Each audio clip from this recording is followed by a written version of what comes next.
Azad Kashmir election کا دوسرا مرحلہ مسلم لیگ نون نے پھر میدان مار لیا۔ مسلم لیگ نون نے 14 سیٹیں جیت لیں۔ پیپلز پارٹی 5 نشستوں پر کامیاب، 20 حلقوں میں سے 18 کی غیر حتمی غیر سرکاری نتائج۔ مہاجرین کی 12 نشستوں میں سے 10 پر نون لیگ، 2 پر پیپلز پارٹی کامیاب۔ مظفر آباد ڈویژن کی 7 نشستوں میں سے 4 نون لیگ اور 3 پیپلز پارٹی نے جیت لیں۔ حلقہ LA 27 کی نشست پر کل ووٹ ڈالے جائیں گے۔ LA 28 کا نتیجہ کل 3 یونین کونسلز میں پولنگ کے بعد جاری ہوگا۔ مسلم لیگ نون آزاد جموں کشمیر قانون ساز اسمبلی کی اب تک مجموعی طور پر 23 نشستیں جیت چکی۔ پیپلز پارٹی نے اب تک 9 نشستوں پر کامیابی حاصل کی۔ تیسرے مرحلے میں پونچھ ڈویژن کی 11 نشستوں پر انتخابات 10 اگست کو ہوں گے۔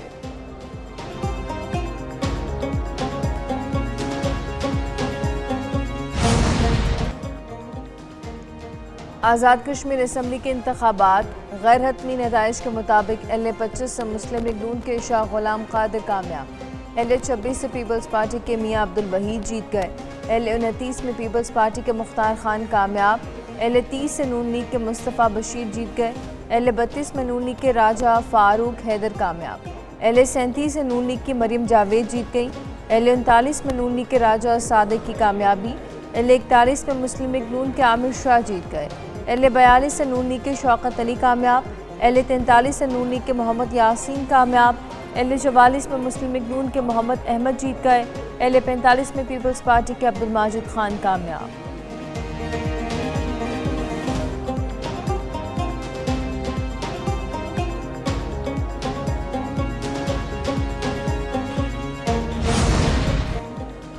مسلم لیگ نون نے آزاد کشمیر الیکشن میں سادہ اکثریت حاصل کر لی۔ وفاقی وزیر اطلاعات عطا اللہ تارڑ کی پریس کانفرنس، کہا مسلم لیگ نون کی فتح مخالفوں کو ہضم نہیں ہو رہی۔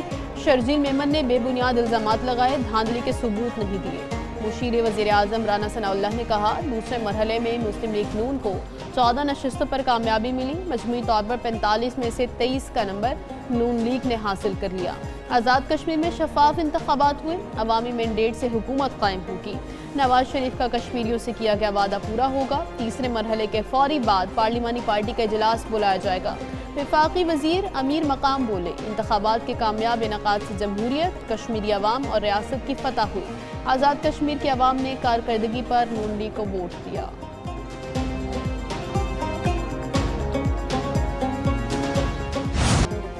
پیپلز پارٹی کا آزاد کشمیر الیکشن میں دھاندلی کا الزام، وفاق پنجاب اور الیکشن کمیشن کو دھاندلی کے ذمہ دار قرار دے دیا۔ سینئر وزیر سندھ شرجیل میمن کی پریس کانفرنس، کہا پیپلز پارٹی کو ہرانے کے لیے وفاق پنجاب اور الیکشن کمیشن کا گٹھ جوڑ تھا۔ پیپلز پارٹی کے امیدواروں کو ہرانے کے لیے بھرپور دھاندلی کی گئی۔ 2024 کے انتخابات کی روایت کو دہرایا گیا۔ فارم 47 کی حکومت وفاق اور پنجاب میں برسر اقتدار ہے۔ آزاد کشمیر کے حلقہ LA 27 میں کل کوئی بارش نہیں ہوئی، الیکشن کے التوا کا بہانہ بنایا گیا۔ الیکشن کمیشن نے قوم کو گمراہ کیا۔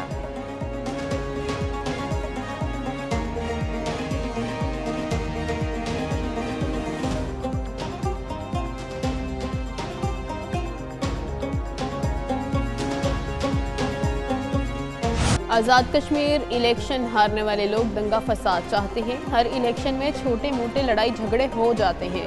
مخالفوں نے دھاندلی کے الزامات پر ایک بھی درخواست الیکشن کمیشن میں جمع نہیں کرائی۔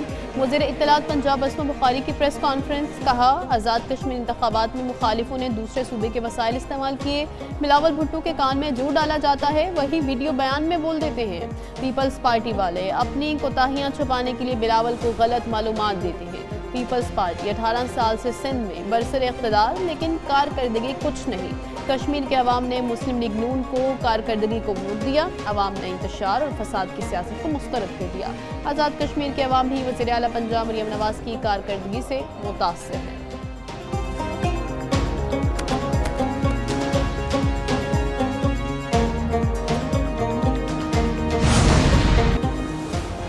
وزیر اعظم شہباز شریف کی آزاد کشمیر انتخابات کے دوسرے مرحلے میں کامیابی پر نون لیگ کو مبارکباد، کہا مسلم لیگ نون نے قائد نواز شریف اور کامیاب امیدواروں کو مبارکباد دیتے ہیں۔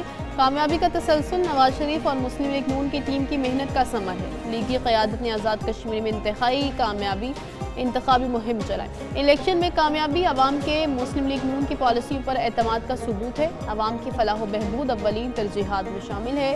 سیاسی جماعتوں نے الیکشن میں حصہ لیا، اس سے جمہوری عمل مضبوط ہوگا۔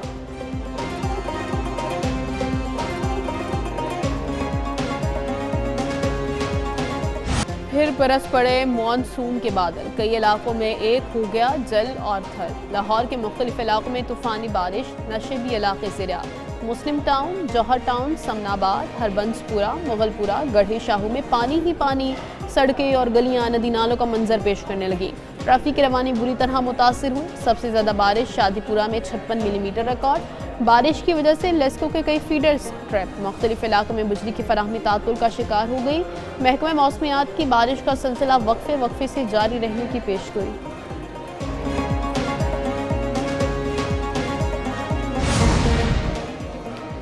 راولپنڈی میں بادل خوب برسے، کئی علاقے زیر آب پھر سے۔ موسلا دھار بارش سے سڑکوں، گلیوں اور نشیبی علاقوں میں پانی جمع۔ ڈھوک کھبا کی مرکزی سڑک پانی میں ڈوب گئی، ایمبولینس بھی پھنسی رہی۔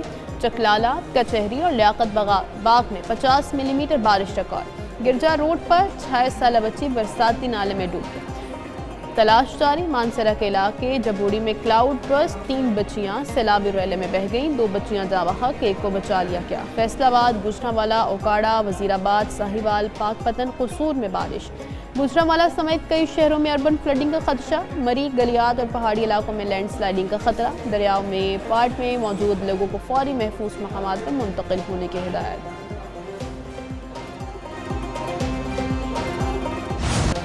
ایران کے ساتھ مذاکرات آج شروع ہوں گے۔ ایران کے ساتھ رابطے مذاکراتی فریم ورک کے تحت ہو رہے ہیں۔ امریکی صدر ڈونلڈ ٹرمپ کی میڈیا سے گفتگو، کہا آب ہرمز پر معاہدے موجود ہیں۔ ایٹمی ہتھیاروں کے خاتمے پر بھی معاہدہ ہوگا، لوگوں کو مارنا نہیں چاہتے، ترجیح معاہدہ کرنا ہے۔ ایران اور علاقے کے ملکوں نے امریکہ سے حملے مؤخر کرنے کی درخواست کی، خطے کے ملکوں کی اپیل پر حملے روکنے کا فیصلہ کیا۔ ایران پر حملہ ہوتا تو یہ دوسری جنگ عظیم کے بعد سب سے بڑی کارروائی ہوتی۔ ضرورت پڑی تو امریکہ ایران پر حملے کے لیے تیار ہے۔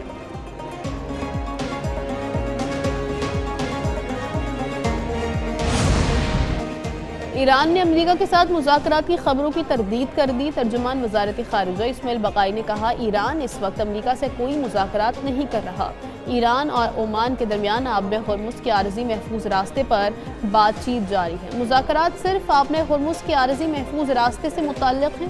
امریکی خلاف ورزیاں جاری رہیں تو ہرمز کی صورتحال میں تبدیلی نہیں آئے گی۔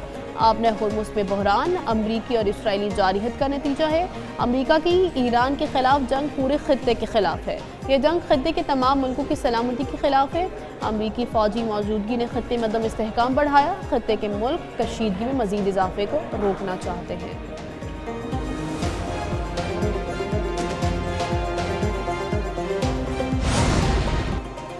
خلیجی ملک ٹرمپ کی ایران پالیسی سے سخت پریشان اور مایوس ہیں۔ امریکی اخبار وال سٹریٹ جرنل کا دعویٰ، کہا خلیجی ریاستوں نے امریکہ سے سیکیورٹی ضمانتوں کا مطالبہ کیا۔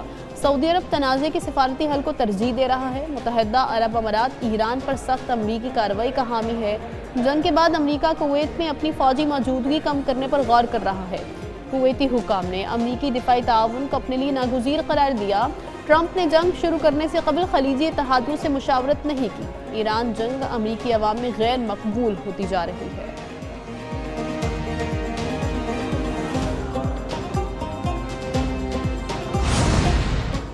دستخط شدہ یادداشت شورا کونسل کی اجتماعی دانش مندی کا نتیجہ ہے۔ ایرانی صدر مسعود پزشکیان نے کہا ہے، یہ یادداشت مستقبل میں ایران کی خارجہ پالیسی کی بنیاد بنے گی۔ دشمن کو اس کے وعدوں کا پابند بنانا ہوگا۔ یادداشت سے ایران، خطے اور اتحادیوں کی سلامتی مضبوط ہوگی۔